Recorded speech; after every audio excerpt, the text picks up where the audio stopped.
Welcome back to my channel, or welcome if this is your first time tuning in.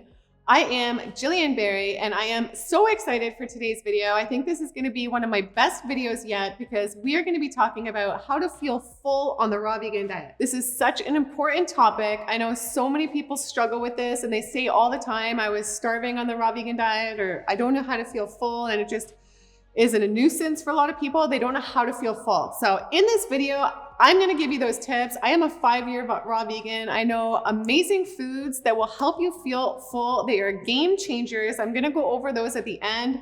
And throughout this video, I'm gonna give you a lot of other super important tips as well. So be sure to subscribe. I make great weekly content every week. I post at least once a week, sometimes twice or 3 times. So subscribe and hit the bell so you don't miss anything.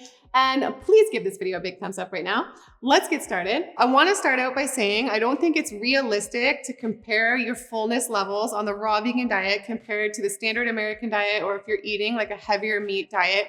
It's a different level of fullness, and I think that's one thing we kind of have to stop doing. And there definitely are ways to absolutely feel more full and feel full for hours at a time. And I'm going to go over those ways and go over those foods. But I do think we need to stop comparing how our body felt on that diet versus this diet. It is a different diet. The foods do digest quicker, but overall you do feel absolutely amazing, incredible. You have 10 times the energy, 10 times the happiness. So it's absolutely worth it. Even if you're going to have to maybe eat larger quantities or eat a little bit more often, I think the trade-off is worth it. I mean, for me, I love eating. I know some people get annoyed at the fact they have to eat more, but I mean, to me, food's amazing. I don't mind eating a little more, and you can do it on a budget as well if you're concerned about that. I have a video on that, how to do it for $50 a week. So it's definitely manageable. So first, before we talk about the foods, I want to go over some important points which have to do with like the psychology around your fullness and food as well, which I just think are so important and crucial as well. I want to start out by saying I think it's very important that you're always hydrated. So I know many times people think they're hungry or think they have cravings, but in fact, they're actually dehydrated. And dehydration, you can also have other symptoms as well, which many people don't realize. You can feel depressed, have anxiety, and be fatigued and tired, but actually it's dehydration. So being dehydrated will do so many things to our body and mind, including, like I said, like the hunger cues or this and that. So before you think you're hungry, definitely make sure that you're hydrated. And it's just so key and so important. And I know on the raw vegan diet, it's very easy to think you don't need much water and you don't get thirsty very much because the living fruits and vegetables are filled with such high water content that a lot of times you just, even for me, you don't feel thirsty. And then maybe sometimes I'll think I have cravings or I'm hungry, I'm tired, and I'll just drink like a big jar of fresh water. And then I'm like, oh, that was the problem.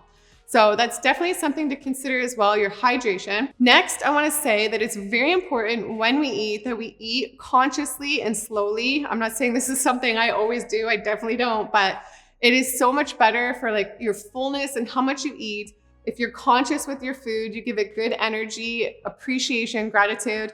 And if you chew your food as much as possible, it's just proven that it's so much better on your digestion and on your body to chew the food thoroughly as much as you can before you swallow it, and that'll impact your hunger levels as well. My next point, and this is a very important one, is I think it is just so key that you assess the situation when you do feel hungry and make sure you're not actually bored. So I think many times we run to food to escape the present moment because we're bored and maybe not so happy with our life or the moment or what's going on. And we think we're hungry, and especially if we used to eat the standard American diet, it's maybe a much more comforting diet, especially if you're not used to the living foods and your taste buds haven't changed. But I'm just saying, I think it's so important to make sure you're actually hungry and your body is hungry and you're not in fact just bored. So a big thing for me, I know after I had my second daughter 2 years ago and my life kind of got turned upside down and I went through a lot of personal things, that was the first time in my life that even on the raw vegan diet, I was raw then, I started overeating and just trying to escape the present moment. And I never used to do that. So what I've done for me, like I've started really focusing on my passions, which is working on my channel and a few other things as well. So when I sometimes will have those moments where I want to escape the moment and run to food to satisfy those needs, when I'm not indeed really hungry, I just want to run away for the moment, then I just transfer that energy and start working on my channel or focus on my passions. And then I realize I've totally forgot about food and I wasn't in fact just hungry. So this is an important thing too, to make sure you're not just bored in the moment. Next, I want to say you might feel extra hungry for the first little while when you transition to the raw vegan diet, maybe even for a year or two. I mean, who knows how long? And a reason for this is because your gut microbiome has to change. So I think it's truly important to have some patience with this, do some research with this, and realize we have trillions of bacteria on and in us, and how you feed your gut bacteria when you're eating processed foods, the standard American diet, maybe meat, is different bacteria than when you're eating living fruits, vegetables, nuts, and seeds. Not necessarily even living, just plant-based foods in general. It's a proven fact that feeds your gut microbiome the best. The longest living people in the world, it's proven, have just the most diverse gut microbiome that there is. So it is so healthy to eat the variety of plant-based living fruits, vegetables, nuts, and seeds. Even if you're not fully vegan or not raw vegan, it's great for that to make up like at least 90% or the bulk of your diet. So what I'm saying is I want you to just have some patience and realize your gut microbiome has to change, and there's different bacteria in you, and it's different bacteria feeding like meats and processed foods than the raw foods. So have the patience while you feed that, make that gut bacteria stronger, rebuild that, and just hang in there and you will get through that. Next, I want to say, and this might be an obvious one, but definitely you eat larger quantities on this diet. Don't be comparing to the standard American diet and the portions you used to eat. Definitely eat larger portions. Do not be afraid to eat larger portions, and eat until you feel full. And my next point, which I think is a really awesome point, is to maybe set some discipline with intermittent fasting. So this works really great for me, and I know it works great for many people as well. So with intermittent fasting, you only eat between certain hours of the day. You might stop eating at a certain time at night, or not start eating until like noon the next day. I like to stop eating if I can around 5 o'clock at night, and then not eat for the rest of the night until the next day. And I feel like when I do this, it's just such discipline that my mind and my body get used to the fact that I'm going to stop eating then. And the thoughts seem to stop around food. I'm not expecting to eat then.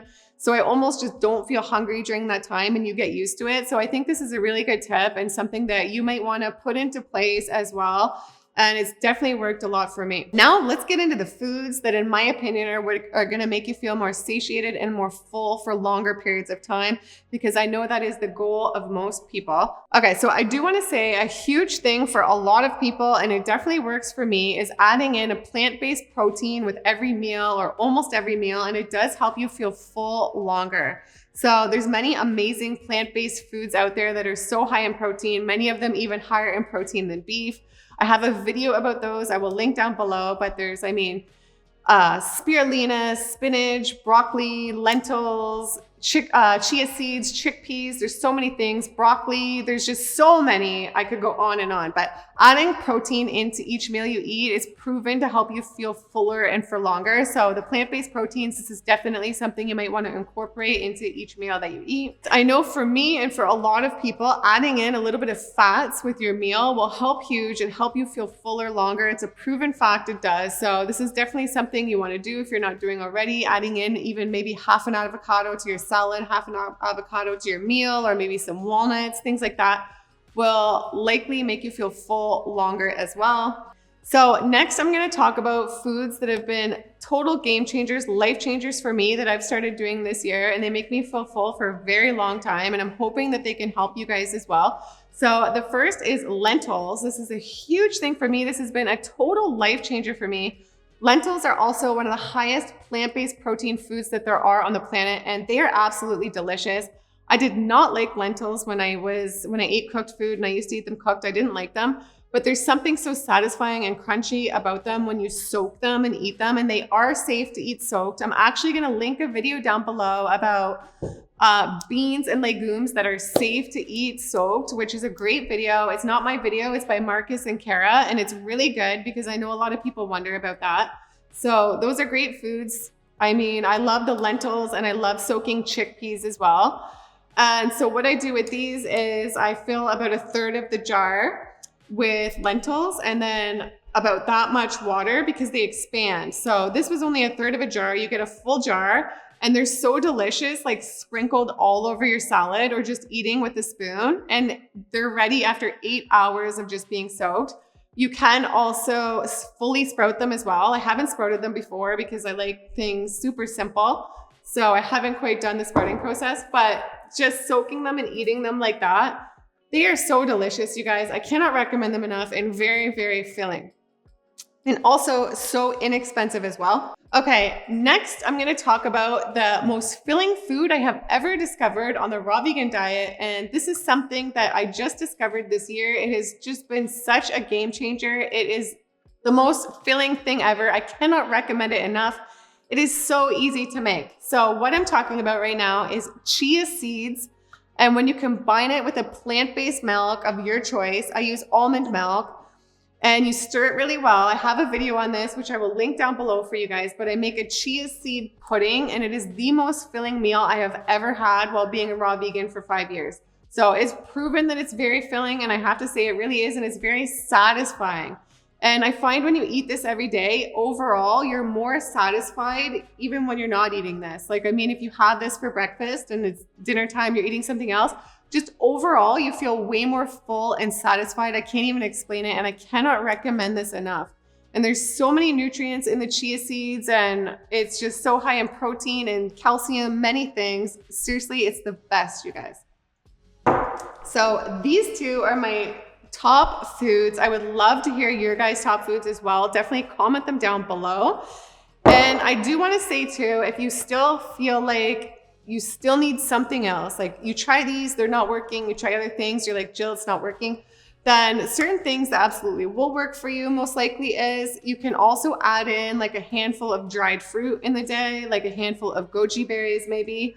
I know dried fruit or dates helps people get full more. I don't eat too much dried fruit because it lacks the water content, but there's still so many nutrients to the dried fruit, and it will make you feel a bit fuller longer. So that might be an option for you.